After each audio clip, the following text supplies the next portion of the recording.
Hey, what's up, YouTube? It's Healthier Shell VSG here, and I'm coming to you with my week 10 update. So I didn't update last week on a video, but I did update it on my Facebook. I had lost 0.9 pounds. So let's get into this week's statistics. I had vertical sleeve gastrectomy with Dr. Erin Baggs at Kaiser Northern California in their Richmond facility on May 19th, 2014. My highest weight recorded was on February 27th, 2014, 267.7 pounds. My weight on the day of surgery on May 19th was 236.7 pounds. My weight last week was 204.6 pounds, and my weight this week was 202.2 pounds.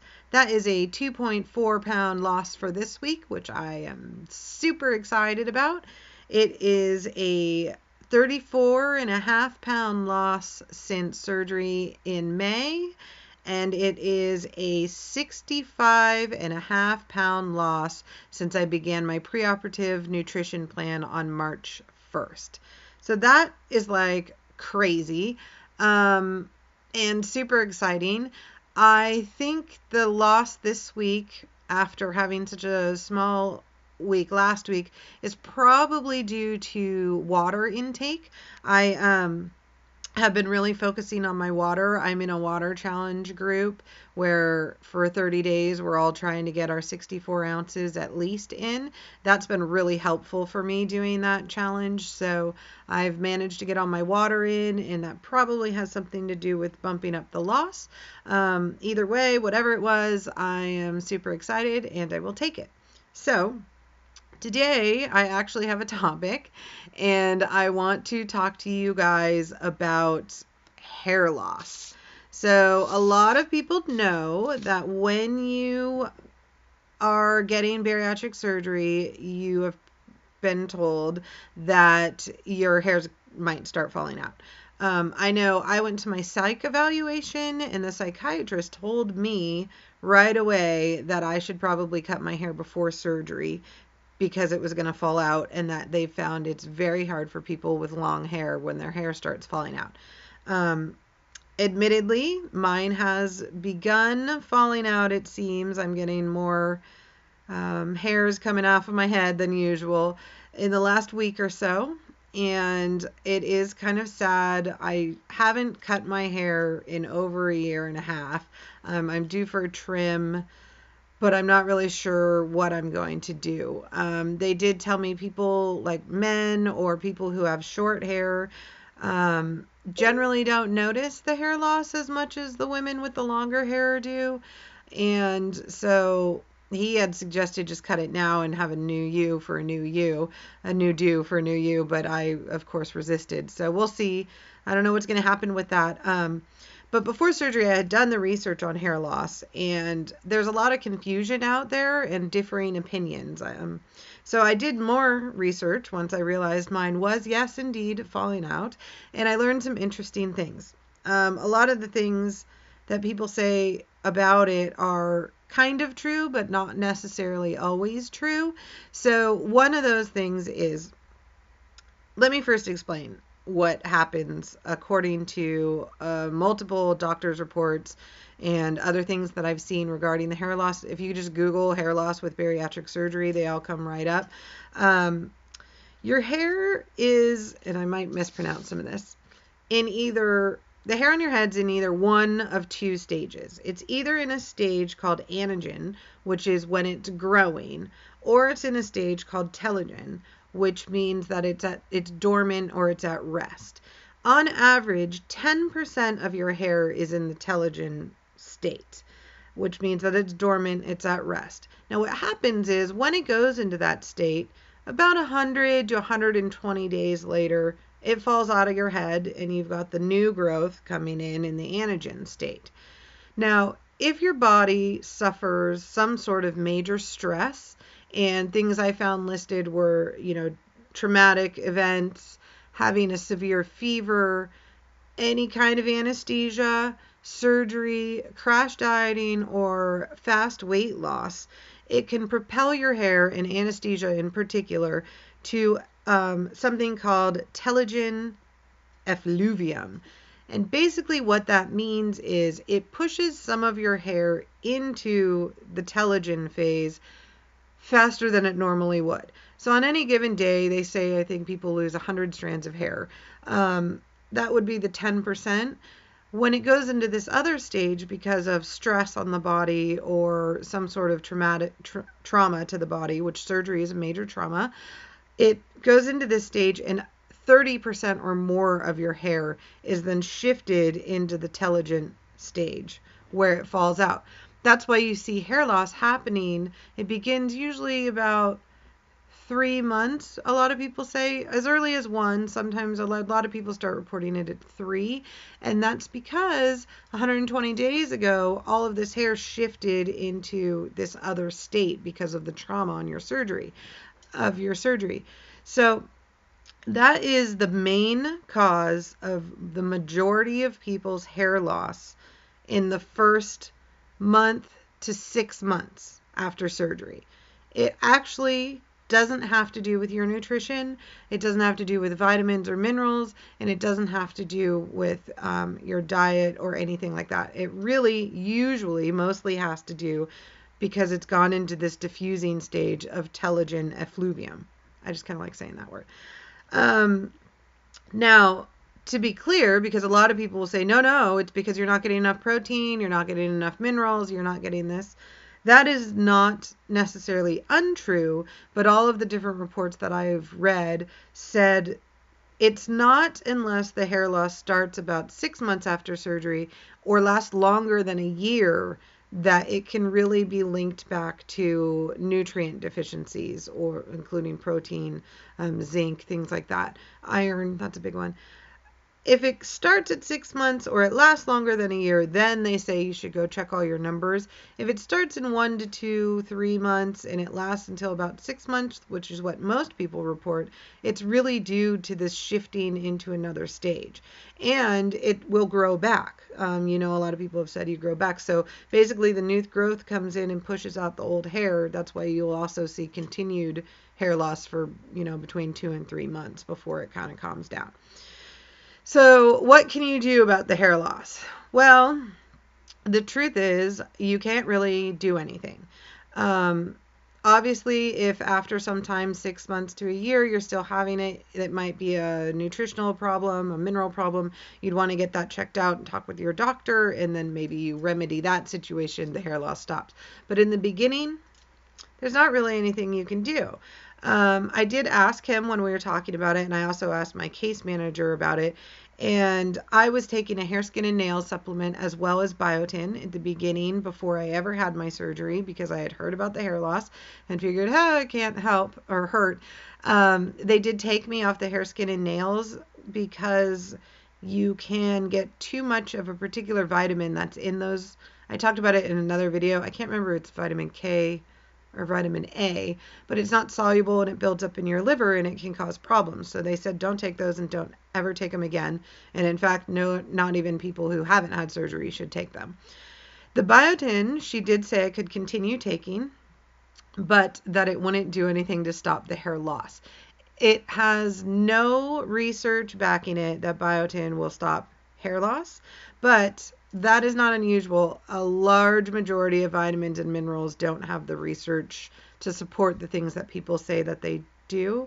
But my case manager did tell me it helps with the regrowth. And as a bonus, it helps with your fingernails too. So I have just continued taking the biotin. I also had been using some biotin shampoo for a while there. Some people say the minoxidil, the Rogaine shampoos have helped prevent their hair falling out. But again, if you're suffering from hair loss like most people are because of telogen effluvium, your hair's already shifted to the dormant stage when the trauma occurred, and therefore it might be too late to start those products. If you're pre-op, maybe start them now, because then you're going to go have the trauma on your body, but you'll have already been using that shampoo. You can also take the biotin. I figured why not? I've heard people say that it helps with their hair loss, but clearly it's not really helping with mine. So that's it really for the hair loss situation. I just thought it was really interesting because so many people will say your hair falls out because of lack of protein or minerals, and that's actually not the truth in the beginning. I don't mean to be a Debbie Downer and say there's nothing you can do to prevent it, but according to a lot of the studies I read, as well as my case manager and my nutritionist, there's nothing you can do to prevent it. It's either going to fall out or it's not. The good news is it usually only does it for 2 to 3 months, and then it starts to grow back in. And from what some people have said, the regrowth is worse than when it actually falls out because you got all these little hairs sticking out everywhere.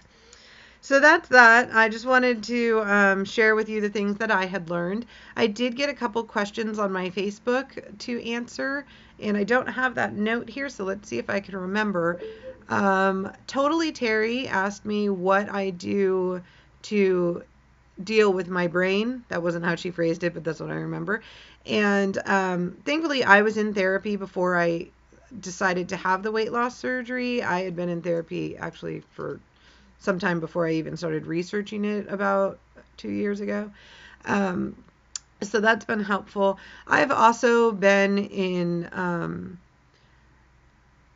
medical groups for disordered eating, and I have a big binder of resources about mindful eating and things like that. So I had that background behind me. And then I do a lot of reading. I've showed some of the books that I bought. I just recently got this book, The Emotional First Aid Kit. It was recommended on Amazon, and it talks a lot about things to do that you have to deal with in your brain. It's written by somebody who's had bariatric surgery, and that has a lot of helpful things too.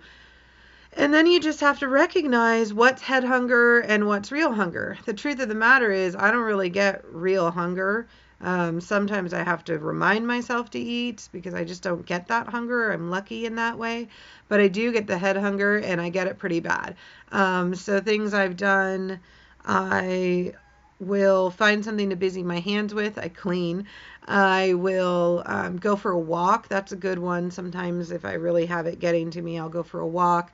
I will drink water. That really helps because it's something to do and it gets you hydrated. I've found I do get a little less head hunger if I'm drinking more water, maybe because I'm just keeping busy. And even though it's bad for my teeth, I chew on ice. It doesn't help with cravings or anything. But one thing I learned over the years, and also from quitting smoking, is a craving usually only lasts 20 minutes.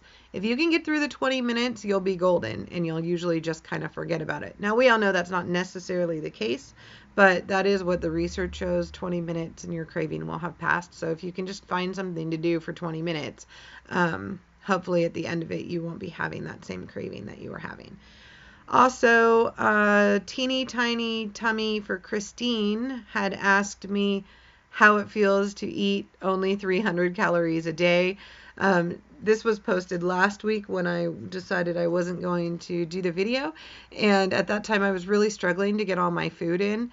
And kind of shoot for 600 calories a day, although my plan does not give me a calorie requirement. It's supposed to be based on volume, but I know that 600 is really low anyway, and anything below that's probably too low.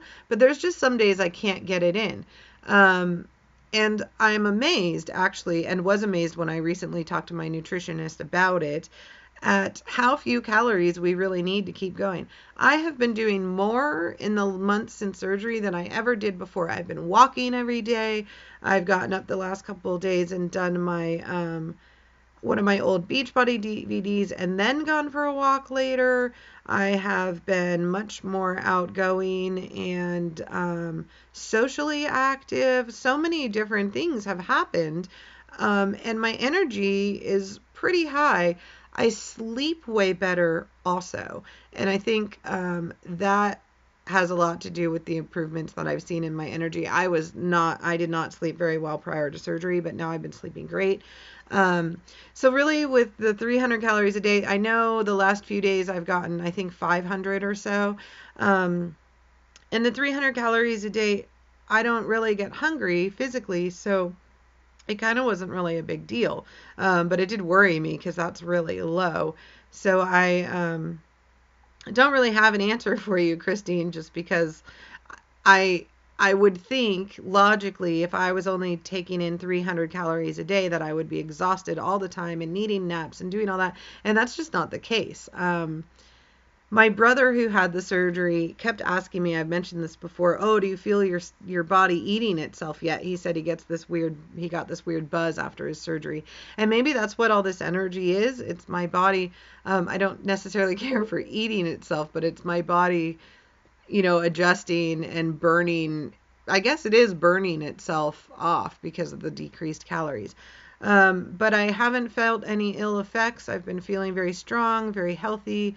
My mood is dramatically increased, and all that stuff. So really, it hasn't been that hard for me personally. I know there are people who feel hunger after surgery. If you are one of those people, and especially if it's right in the beginning, talk to your doctor and look into taking an antacid because I have heard a lot of people say that once they started the antacid, that feeling of hunger kind of went away because of the acid. The acid isn't moving around in there or anything. I tried to go off my antacid for a little bit, and I did notice all of a sudden I was feeling hungry, and once I went back on it, that feeling faded. So that was just, I don't know if there's anything to it, but that is an observation I found from reading boards and in my own personal journey. So that's what's going on with me, losing a little bit of the hair, but nothing too terrible. I mean, it's not all falling out.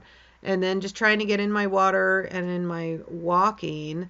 I'm going to be in a challenge in August where I have pledged to walk 14 10Ks over the course of the month.